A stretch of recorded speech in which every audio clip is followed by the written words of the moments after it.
Well, it's been about a year since last Chinese New Year when I officially abandoned my search for intelligent life on planet Earth.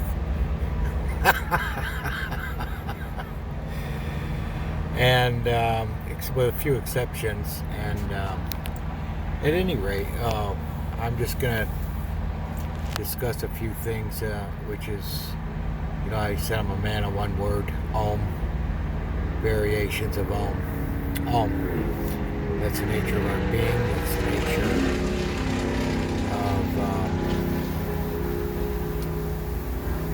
of our cycle of life.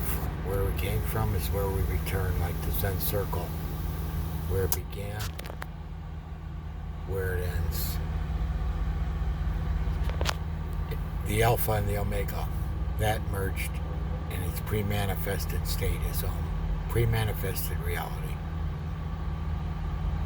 In the beginning was the Word, and that Word is Om. Before any religion was, Om is. At any rate, I have some...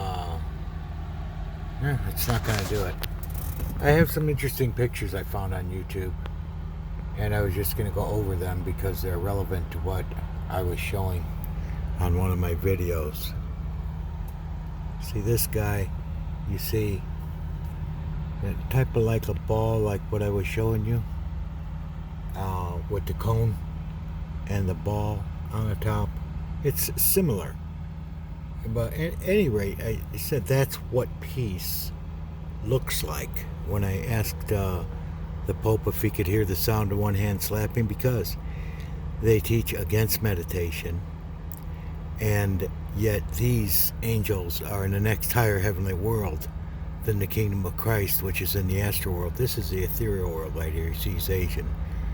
And at any rate, you see the ears, how they're big like that. That symbolizes the, how did those ears get like that? They got like that from the headstand. From the 3 hours a day in the headstand. The ears will have a problem sometimes. See mine? I had to have that operated on. It exploded. It became like a golf ball or something like that. And at any rate, that's, a lot of practice. That's what happens. But there's another picture I really wanted to upload and it didn't show. These are some other pictures. Okay, this one's beautiful too. Let's pull it up. This is I think that's Saint Michael. At any rate, I wanted you to notice the clouds. See the stairs too? It's all in the cloud, in this cloud-like around him, which is Om. Om symbolizes the cloud. The wings even are like a cloud. Om. This is what you would call an Om being. That means he can't. I told you before, this is our celestial bodies are different. They could materialize and dematerialize. Okay, most likely he can go into formlessness and come out. That's what Christ was saying when he said, I could lay down my body, my life, and pick it back up again. Okay, go into formlessness and come out. Go into the cloud and as nothing, or as not as nothing, just as the awareness. And there you got to have a picture of Christ in the clouds when he said, you'll see me coming on clouds of glory. What he was actually talking about was that ancient teaching of one who practices the headstand 3 hours a day will surely attain enlightenment or experience Om. Okay. The cross, I went over that as a headstand prop, is how that state of consciousness one enters into it. It might take years with lots of meditation, but it opens via the crown chakra, and that's the state of consciousness you go into. That would be like a Pada Brahman experience. That what you're seeing. What you're seeing in Saint Michael, that'd be you're outside of the 5 senses, 6 senses, and you're in Om, okay, you might experience something like this. An Om being. At any rate, there was another thing. That ball on the top of his head. See that flat, how that's flat right there? There was another video, it hasn't uploaded in a long time, by that band Zhu Guan with the Zen guitar. I'll show you the band in a minute. But see how this is flat on his head? See, that is yellow in color. It's like what I showed you before, what peace looks like in the ethereal world. You could actually see that. I mean, not everybody, but you can see that. When you reach that awareness, you can see it and work it, and it becomes power. You just operate on that level. That's all, in your higher than the astral world, which, you know, the Christians are in there, the astral world, and they have unicorns' horns on there, and I went over that, those angels. But this is why Asian eyes are Asian, because this flat piece rests upon the top of their head, and after time they have the horizontal feature that matches the flat piece on their head. It's yellow, and it's actually a little, I would say it's a little smaller than that in reality. But that shows the bottom part. On top of that is the cone, the yellow cone, and on top of that is the ball. And we see that again right here. You see the ball on the top, resting upon the top of his head, and the big ears symbolizing the headstand, and the ball resting on the top of his head. Now that kind of peace, for that to rest on your head, it says, you know, in Philippians, peace beyond understanding. That's what it is. Your understanding and your own reverb of the 5, 6 senses are actually repel that. And meditation, by bringing the reverb of the 5, 6 senses into stillness, like a pendulum coming to a stop, this will rest upon your head. And in the physical world, it will be there, but you won't be able to see it. But it's actually visible in this world, in the ethereal world. And again, you see the big ears, and symbolizing the headstand practice. This used to be more common during the Brahmin days. It's ancient teaching, going all the way back to Egypt and as far as recorded history. But this is that band I was showing you in another video. This girl right here has the flat piece coming down upon her head, and that would be stage 1. Okay, that piece comes down upon your head and it'll rest there as long as you are in the stillness. If you are not in that meditative stillness, it will not rest upon your head. Same with the cone and same with the ball, which are all different degrees of meditative stillness. Being more still, the cone will rest upon the flat piece on the head, and being even more still, the ball will rest upon that. And that's the last stage. Any more stillness, and the body will dematerialize into Om.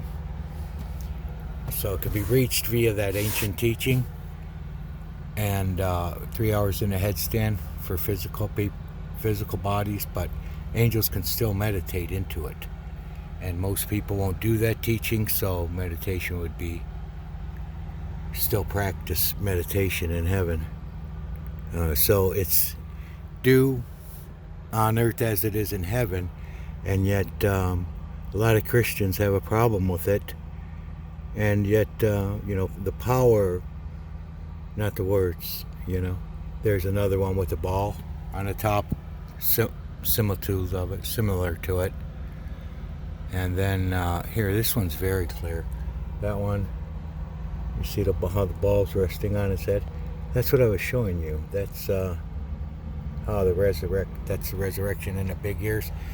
But what they're doing, what they did in history, was they pulled this teaching away from the people, and the people are now not fully developed as far as their higher self. There's the cone type thing I was showing you. That's very similar to it, and the bright color. yellow. Uh, and then the ball rests on that cone, on the tip of that cone. It's a degree of angelic meditative stillness. That's supposed to be the next Dalai Lama, I think. So at any rate, that's what I was going to show you today. That, and the other one was, I've been over this. Like I said, when I say Christ cross, I showed you my headstand prop. You know, when I say Christ cross was a headstand prop, pick up your cross daily and follow me. I'm telling you, that's what he's teaching. And I learned that the hard way. And the people that do know this will never share this with you. They'll keep it to themselves. And go have a heart attack and die. You know, they could care less. Really, when it comes to like just being contentious and maybe selling it, marketing and what have you. Again, there's Hermes, an ancient staff, which is what? That's Kundalini Yoga. You know, that's nothing new. Kundalini Yoga has been around since recorded history, and you're seeing it there. The staff represents the spine, and then the serpent's the positive and negative current running up and down the spine, our spine. Okay, the wings symbolize going into the Om, the formless state of consciousness, dimensionless, the highest state of consciousness. So it was in the beginning is Om, and what will be in the end, the Alpha and the Omega.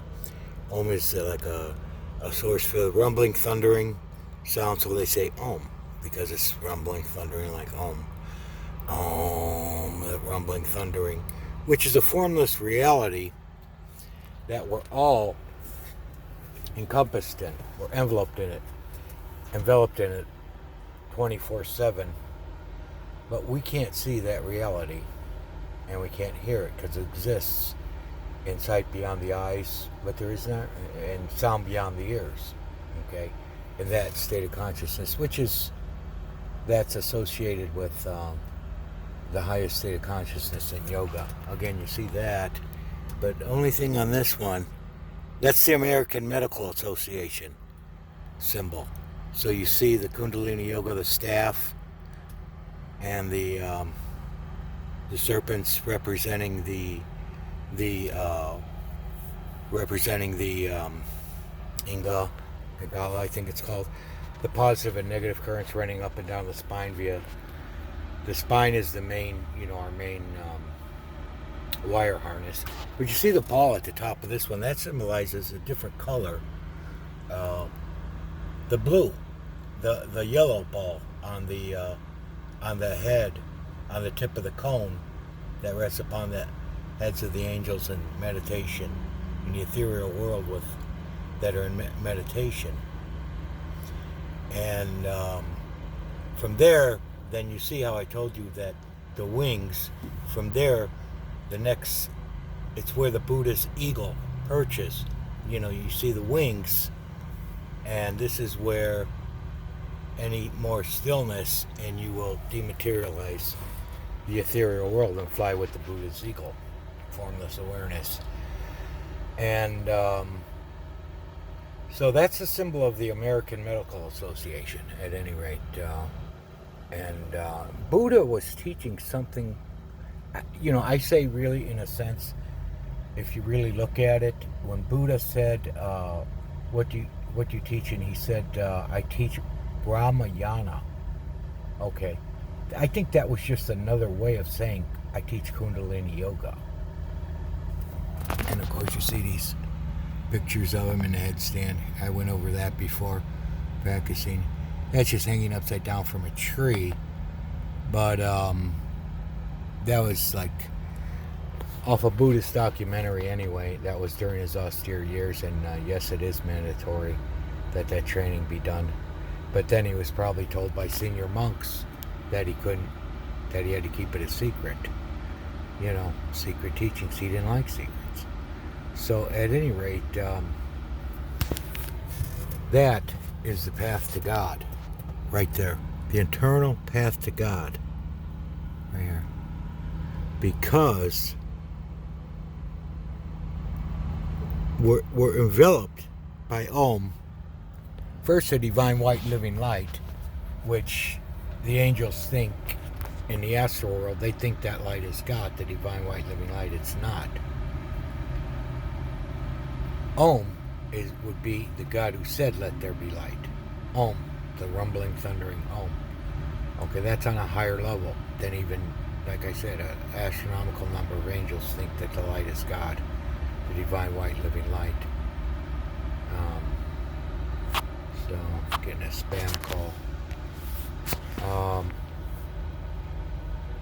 So I was going over that. I was going to do a meditation session today, and because meditation breaks us away from the knee-jerk reactions and the reverb of all our sensory experience, our speech, our hearing, our sight, sound, all that, our senses.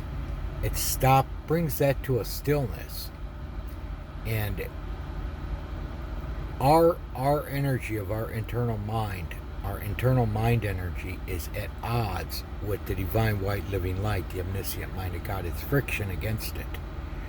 So by being still, we come up with that word enlightenment. That light is able to work in and through you when we are, the more still we are.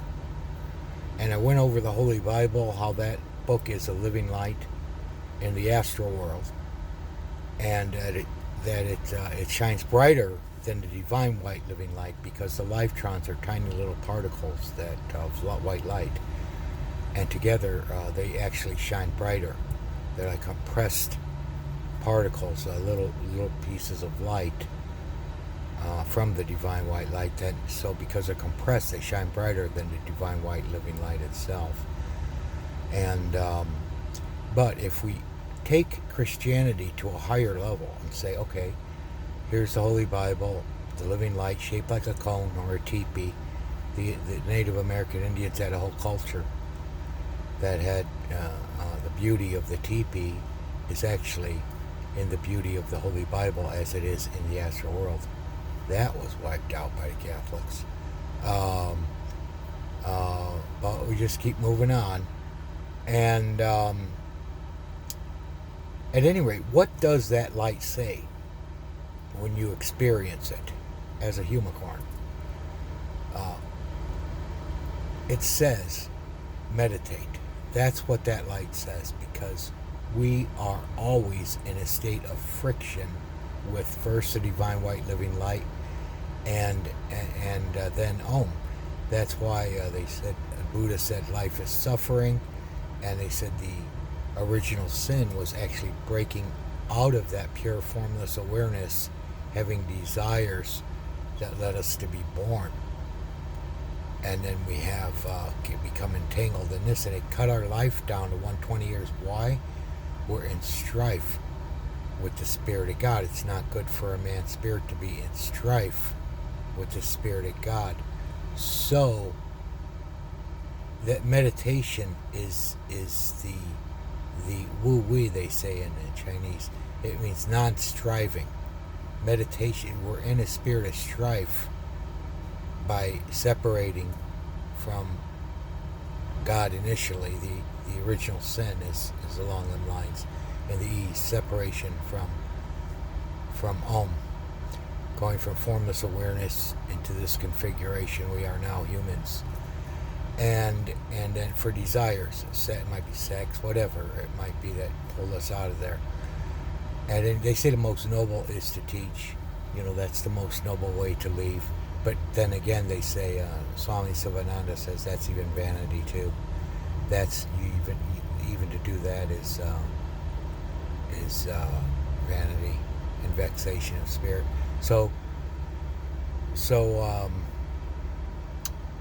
this state of strife is eased via meditation. It's the non-striving between our spirit and the Spirit of God. We're the local awareness, and we're in a state of strife with the omniscient mind of God. That awareness, that is the mind of God. Even though we can't see this divine white living light, it's still there 24/7. We're in it. We're like an island surrounded by first the divine white living light, and second by Om, We're like on an island, our physical body. And at any rate, I'm doing the best I can. I'm condescending. I know that sounds arrogant, but I have to condescend because, like I went over understanding, you people have knowledge, you have wisdom, you have understanding, knowledge of the holy, but you don't have thunderstanding. That's how you get thunderstanding right there, that ancient teaching. And that picture, I think it's around 2000. No, it's supposed to be, they were doing it 2,000 years ago. That ancient teaching, which works basically the energy, that's us as energy, you know, and it works our energy into the primordial energy of the universe, Om.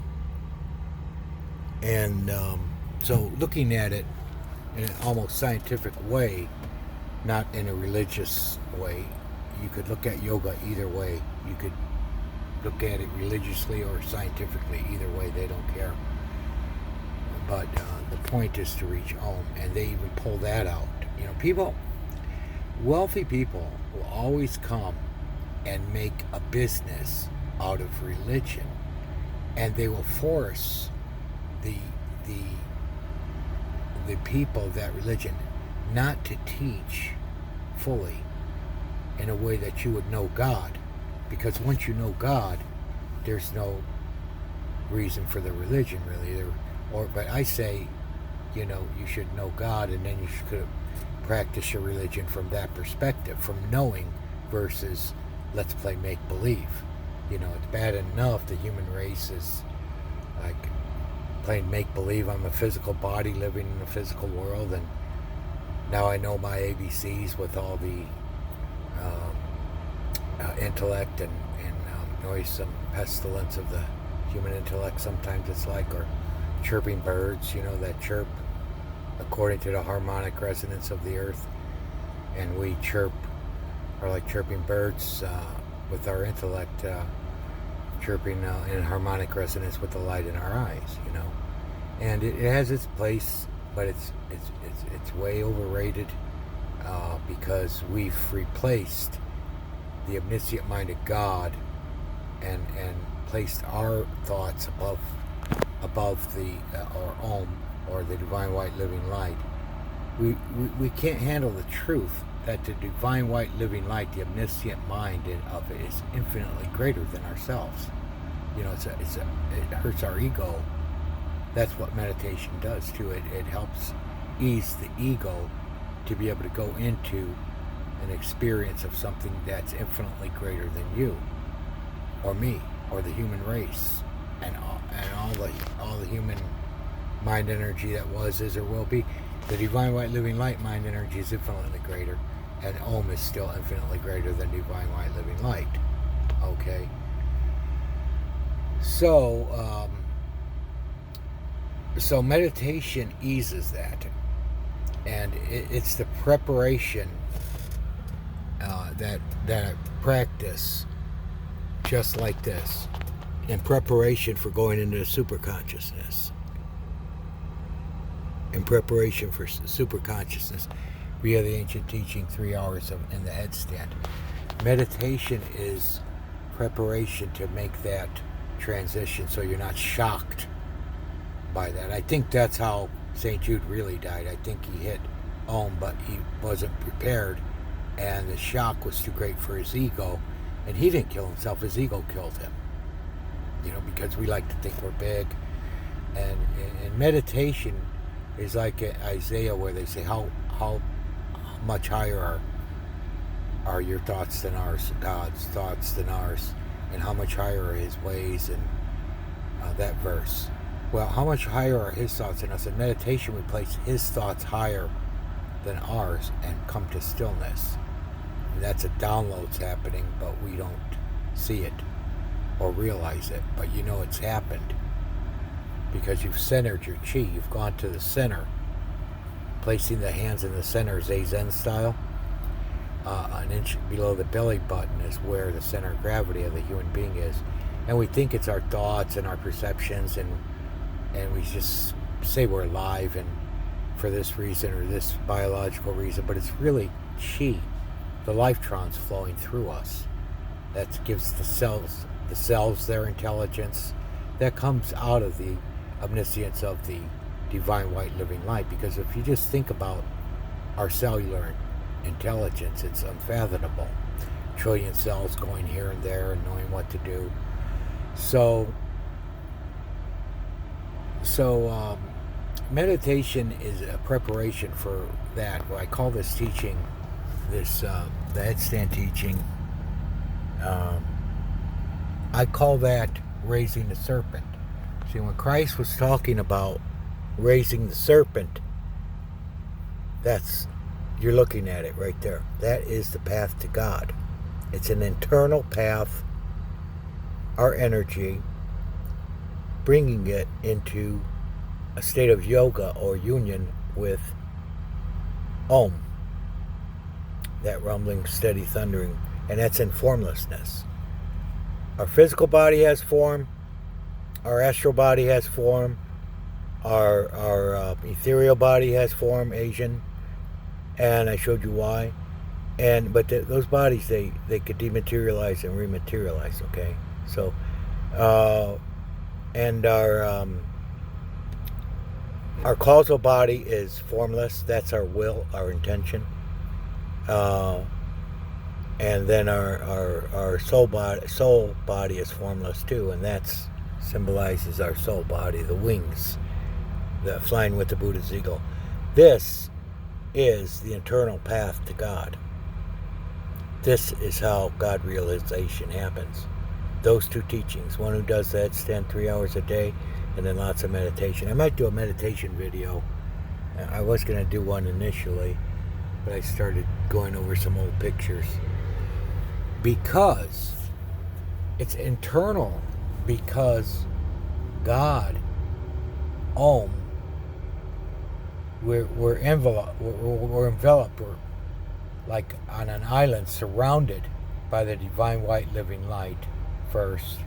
That would be opening up the third eye for that to be realized. Or, NDEs have it. Again, it's more of a astral world phenomenon. The light, the divine white living light. And then the ethereal, the Om, we're like on an island. We're also surrounded by Om 24/7. God is here, there, everywhere. Like that old Beatles song. So God is right here, right now, here, there, and everywhere. And we have to follow the path to God, to follow the path to the state of consciousness needed that is in sync with, first, the divine white living light, and secondly, and highest, Om. And the wings symbolize the perception of Om versus our own five senses, being freed from perception limited by 5 or 6 senses, being freed from it. They call it flying on the wings of perception, flying with the Buddha's eagle.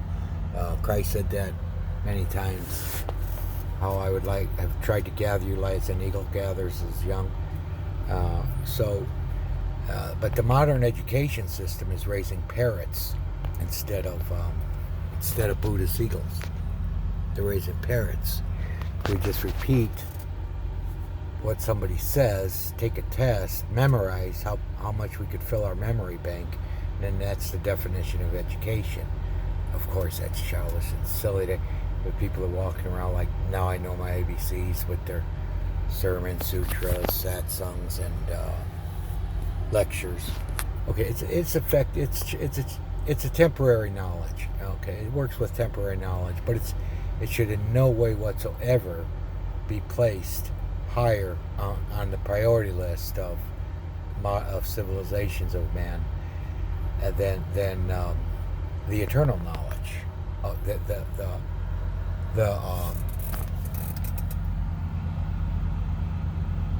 the perception beyond our perceptions, we could say. The wings of perception, or flying with the Buddha's eagle, forms the consciousness that's not in a state of vexation by eyes, ear, sound, sense, touch, whatever. The consciousness is still out there. It's around us all the time. So it's a matter of going into the state of consciousness that is in sync with the state of consciousness that seems external, because we're in a state of friction with our being against it, like we're on an island.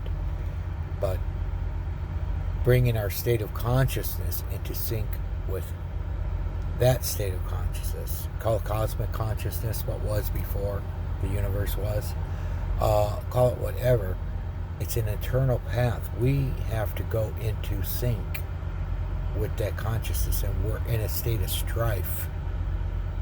Meditation, like woo-wee, not striving, eases that strife and helps that connection be made. But the 3 hours a day in the headstand definitely does it. That's why Christ, when he said, as Moses raised the serpent, I tell you, this is an ancient teaching. So must the Son of Man raise the serpent in the wilderness. As Moses raised the serpent in the wilderness, so must the Son of Man be lifted up. He's talking about going into that state of consciousness. Yahweh, formless. Moses said, he has no shape or form. Okay. And Christ said, we, the Jews, know what we worship.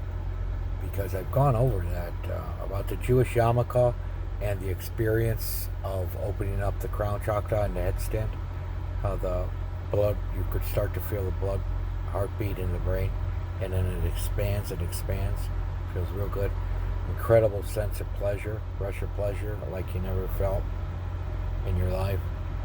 Excruciating pleasure, so good you can't stand it. And then right here, like a yarmulke on your head, it goes out that far and then opens up into Om, or Yahweh, or the voice of many waters, or like it says when he says, I hear a voice, a cloud, and saying, this is my son in whom I'm well pleased. Hear him.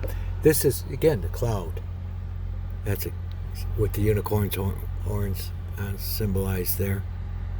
That's Thailand, the angel dance. I think the angel dance, which actually shows the different types of angels that I'm talking about, astral world and ethereal world, both in this ballet, classical ballet show. At any rate, also in Siam Niramat, see the unicorn's horn? See on his head? Right there. Also, they have a show that's only $50. Siam Niramat, it's called, in Phuket and Bangkok. And at the end of that show, they come down in angels' costumes with unicorns' horns on their head, just the way they are on white people. Blacks have them. They're wider down here, like about a silver dollar, and they're like smooth, rounded like two golf clubs wrapped up. They're round, whereas on the whites they're flat and they come down straight, like just like they did in that show. It's called Siam Niramat, Siam Niramat, I think. Yeah, and Bangkok and Phuket, they have that show. I always see that show. So at any rate, these are like Christ talking to Nicodemus. He says, if I speak of heavenly things, earthly things, you won't understand me. How will you understand me if I speak of heavenly things? This stuff we're touching upon, it's past the understanding of the angels. A lot of them in the astral world, all the ones screaming in hell, because they don't learn it in this life. Well, when are they going to learn it? They still don't learn it. They don't know it, so they go into their resurrection, and they don't have a good, healthy resurrection with power and wealth, heavenly treasures, And so some of this stuff was on the level of the topics I'm talking to, is on the level of gods. What's a god? I showed you a god is like these. the gods. Again, you see the clouds symbolizing Om and the unicorn's horns. And that is a reality, too. Just like this is. Like a physical world, physical body. There's other reality. We have other bodies and other realities, respectively. But, when Christ said that to Nicodemus, well, he's kind of saying, well, you're going to say I'm crazy if I say it like it is, but I'm just going to say it like it is, and in the future, you will stop your devolution relative to God consciousness, knowing God versus playing make-believe. Christianity expects you to play make-believe your whole life like a 4-year-old child, never knowing, and I always had that problem since I was a 6-year-old. I said, I would go and the priest, I'd be like, well, isn't it your job to show us God? What is all this stuff you're doing? What's all these distractions and all these? I always felt that way, and it went with me to this day, and I had to find God on my own. And so I did, with many, many books,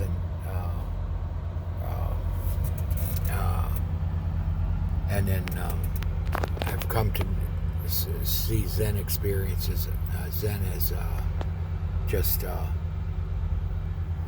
miraculous phenomena I associate with Zen meditations. Zen, it's very different. That's how come I could tell that Christ was meditating on the Himalayan mountains with the Buddhist monks, because those are magical beings.